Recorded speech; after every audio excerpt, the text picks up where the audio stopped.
Is it killing you to be that close? All right. And remember we talked about why the keys are where they are, QWERTY?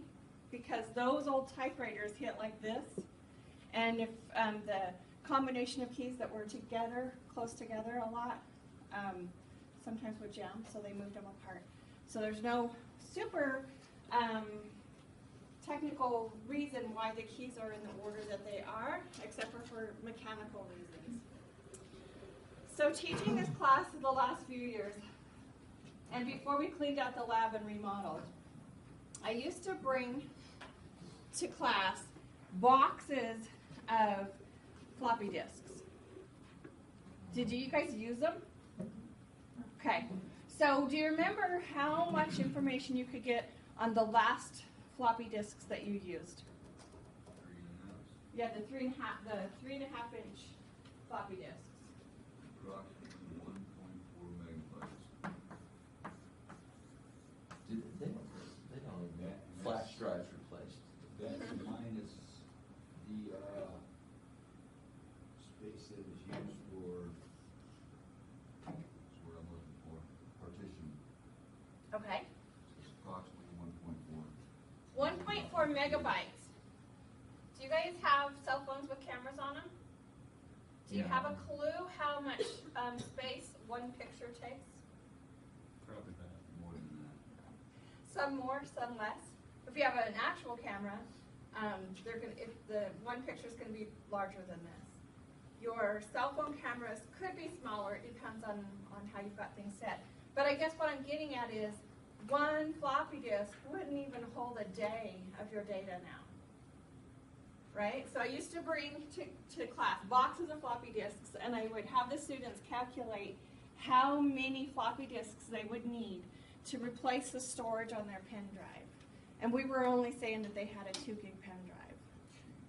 So it was kind of funny.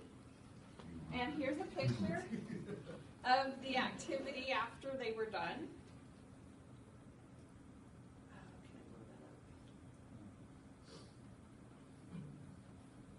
It's not that clear, but there's a class like you guys a few years back. They're all holding their flash drive or their device, their phones or whatever, and this desk is showing you 1 gig of storage of floppy disks. So you can see how many you would have to pull around in your backpack or your wagon in order to haul the amount of data that you guys store today. No wonder we have cloud storage. No wonder we have mobile hard drives. No wonder we have 16 gigabyte pen drives that you can purchase now. So one of those stacks is equal to one thumb? All of them together is one thumb drive. Oh my. That's what I'm telling you. Wow. It's a wagon. So in my work life, when I was a beginning teacher, and especially when I was commuting, I was coming over here to teach part-time and teaching part-time in Green River, and that was the day of floppy disks. And I didn't teach any computer classes that required tons of storage. The class that I took, didn't teach, but the class that I took that involved the most storage was AutoCAD. And we did that in a workshop environment on computers. That computer was mine for that class. I stored on that computer. I didn't take my drawings with me when I left. There was not a way to do that. Okay, so as a teacher, I save spreadsheets of grades. I save a lot of assignment sheets like you guys see all the time. I do create PowerPoints. Those take up a little bit more space. So when I would pack my backpack or my briefcase or whatever the bag of choice was back in the 90s, I would probably have 2 boxes of floppy disks with me that I needed to get in and out of my stuff that I needed to do my job. You probably had to be pretty organized with those, didn't you? Well, yeah, like one floppy disk was for the notes for one class. Another floppy disk was the notes for a different class. There was no combining all that information on one because it would never fit. So I organized by class. Because like that, like let's say you, I don't know, you have a lot of your information is about the same stuff. You probably have to really keep it in order so you wouldn't have to Right. fish through all Right, that right. crap. And it becomes really important. This is still really important to name your files appropriately. If you just let the default name come up, you're going to have some crazy looking names, and then it's going to be really hard to find your information when you start looking for it. That's worse today than it was then, because now we can save all over the place, and it's so fast and easy. I think I find it harder to find documents. I spent last week here and there all week long looking for an inventory file that I created a year ago. I never found it. Because it could be anywhere. It could be on a laptop, it could be on a hard drive, it could be, I don't store things in the same place all the time. I'm getting better about that, and I'm using Dropbox more and more and more and more, because when I'm at my office, I can save in Dropbox, and then when I get home, I can open Dropbox, and when I edit the file and resave it, it goes back to Dropbox, and then when I turn on my computer at work, it updates it. So that is a dream. And that's just the service that I got started with. I got started with Dropbox for a couple of reasons. It was connected to my phone, so that was a free way to get started with it. I had a friend who used it and loved it. And the more machines that you load it on, if you load it on your phone, your machines, whatever, it will keep upping your storage space. I have 60 gigs of space at Dropbox. That's a lot. Your space free from OneDrive is not 60 gigs of space. So at the moment, I've got plenty of room. Like I backed up an Apple Mac. I backed up all the data on the Apple Mac, and it was full of movies and pictures. I backed it up to my Dropbox the other day so that we could update the operating system on that. So there's a lot of space there. I'm not going to tell you which one is the best to use, because I sort of believe in the Microsoft world and the OneDrive. It used to be called SkyDrive, but OneDrive. I believe in that world because as you guys students here on campus using a lot of Microsoft products, it will be very convenient for you. But I wouldn't turn my nose up to Dropbox or Box or I have turned my nose up to the iCloud only because they want you to pay money when you get full and blah, blah, blah. So, and the My Files inside of Mustang Cruiser it's something, but it's not a full functioning cloud storage, because you cannot open a file, work on it, save it, it doesn't go back. You have to keep downloading and uploading in My Files, but it's at least something. Okay, so then, back to what we were talking about. You guys love my trips down history, like memory lane, right? Don't just peek at some of the things I've got in here. There's some pretty awesome stuff.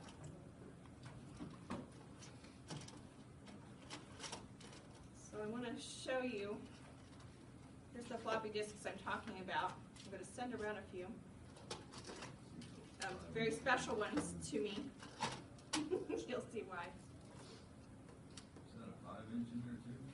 Shh, don't peek. No peek.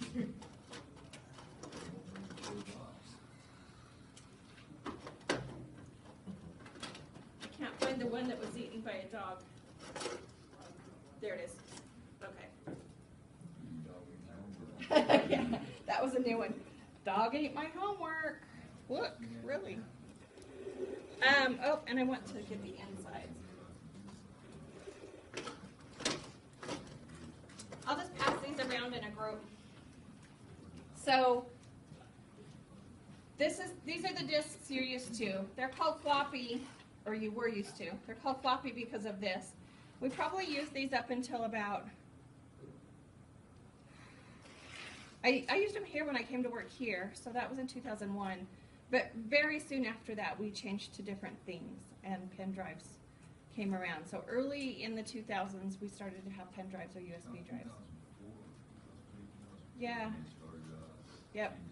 When pen drives first became popular and a USB port was available on computers, our book company was proactive and just like packaged them with our books for us for almost no extra money. And that was a way for our students to always have one when they got started. That was pretty cool. So that was how we got started.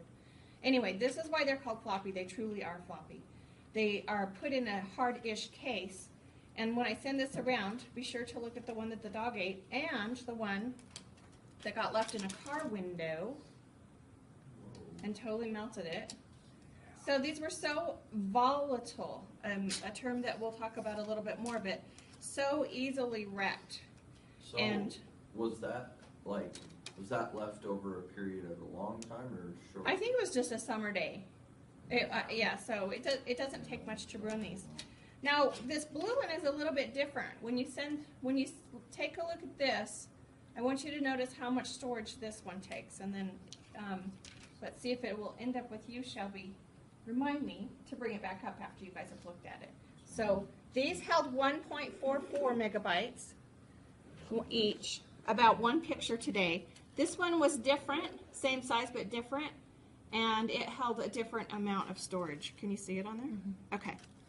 All right, so pass those around, and when you get tired, Bryn, just pass it on. Yeah. So her arms are going to be like cramped.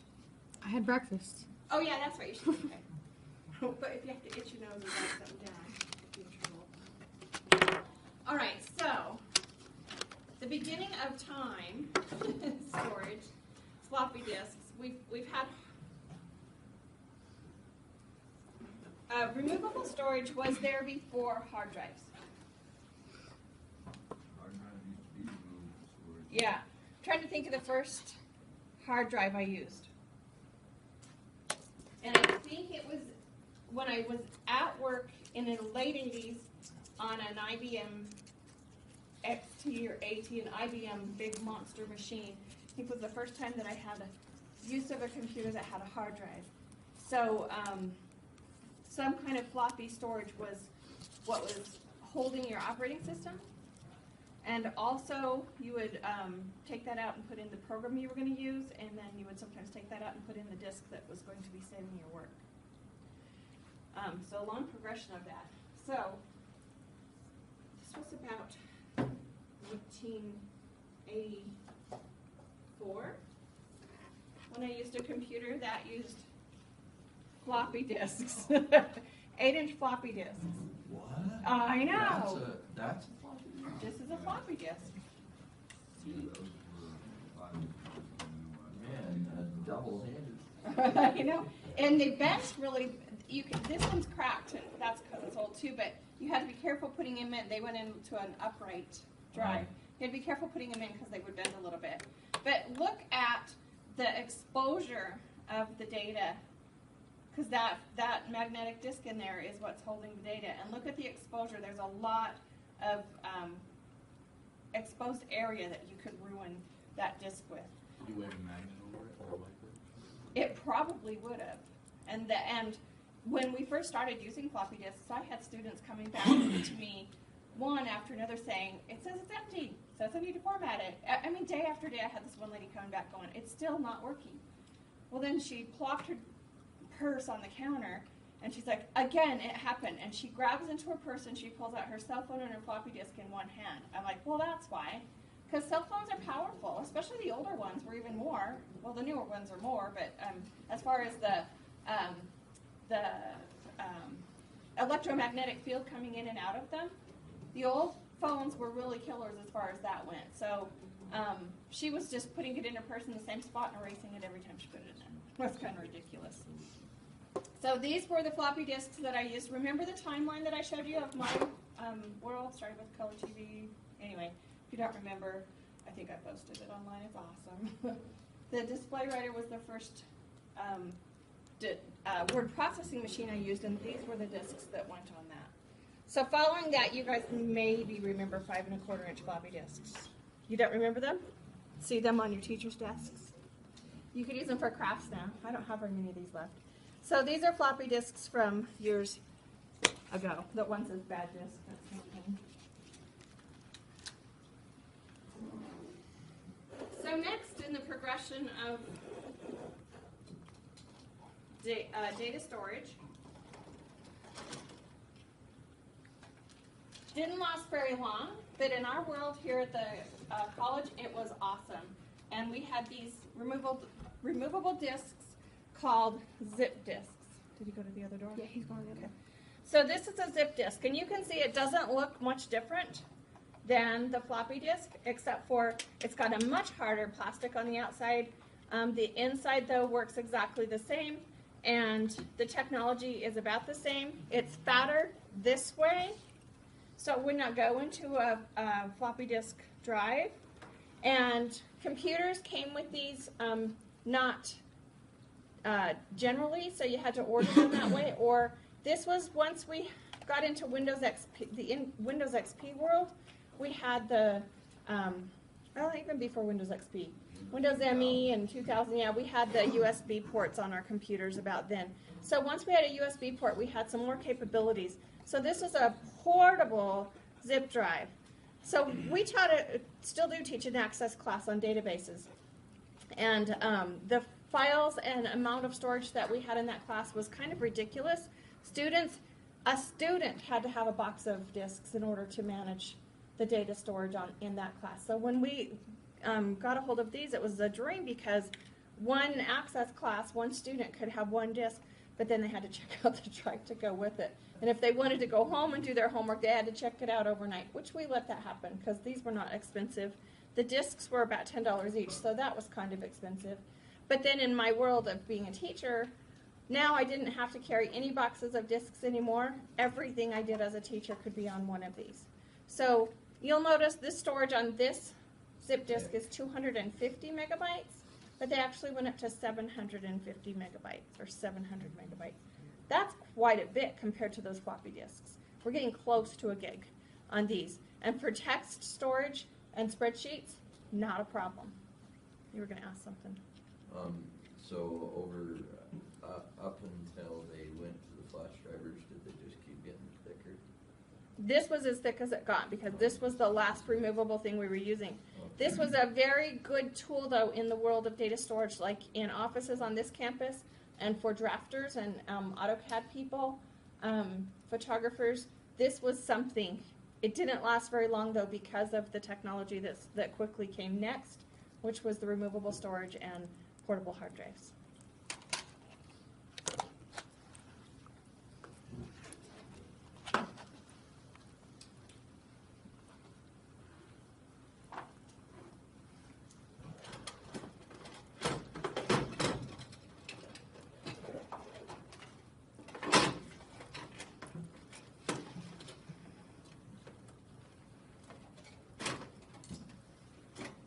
Okay, little bugger.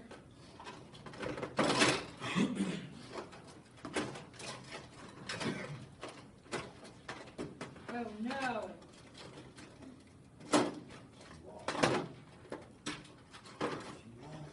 Oh no. The pen drive. I've only got the blue cover. There it is. Oh, it's completely in pieces. I should clean this out. I don't need this much junk anymore.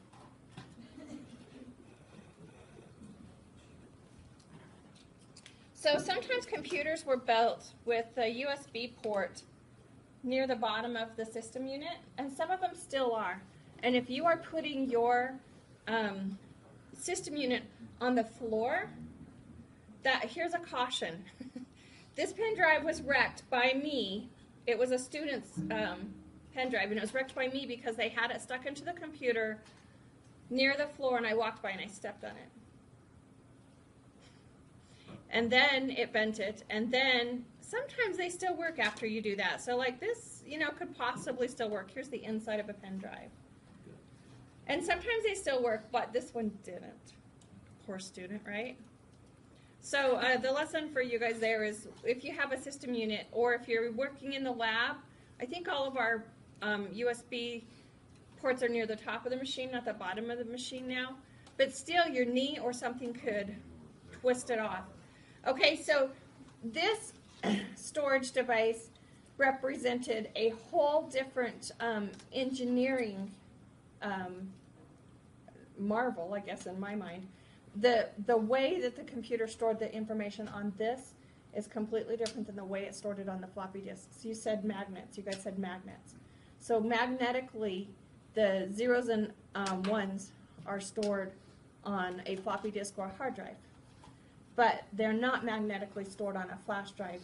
And you mentioned you have a computer with solid state. And so your hard drive is not spinning, which means that it's, Well, my opinion is, I yes, think data is being stored in spots on side of a chip, okay? So this is the inside of a pen drive, kind of fun to look at. basically just a small solid state there. Yep, it is. Now, wouldn't that be the difference between the FAT32 and the NTFS? I have no idea. File allocation table, 32 of it. Used to be the old storage.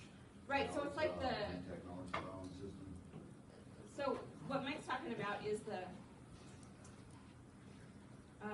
addressing system of how the computer decides where to put stuff on a disk. Okay, if it's a spinning disk, the computer has to look at that and go, okay, I'm gonna save in the first empty spot, and it's gonna be right here. So there had to be like an addressing system to do that, and that's what you're talking about with FAT32. So the addressing system for the solid state, what did you call it? NTFS. Right. Okay, so a whole different batch of rules that the computer goes by, but for you and me, the information gets stored in a spot, the computer knows where that spot is, when we ask for it, it finds it for us and brings it back. But there has to be some kind of a message that it's leaving saying, hey, I'm going to store this file in this spot. So it's like an addressing system. There you go.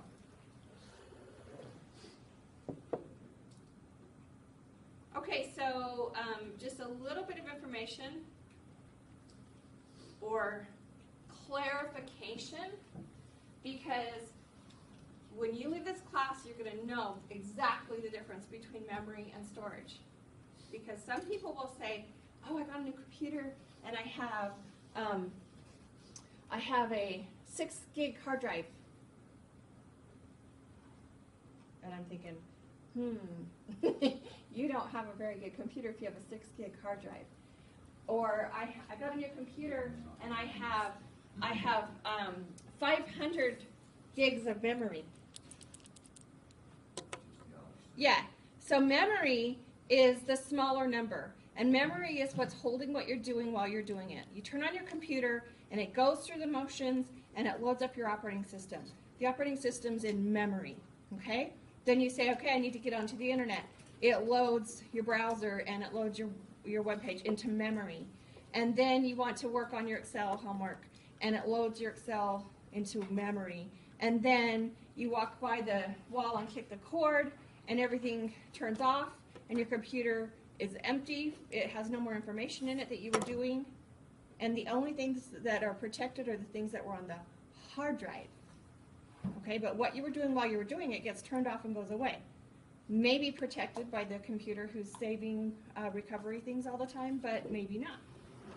Okay, so please make sure you know the difference between the two. So RAM is, and it's on Thursday that we'll take apart a computer, we'll look at the guts of a computer, and you'll know a little bit more at that point. But RAM is the chipset is holding what you're doing while you're doing it. And a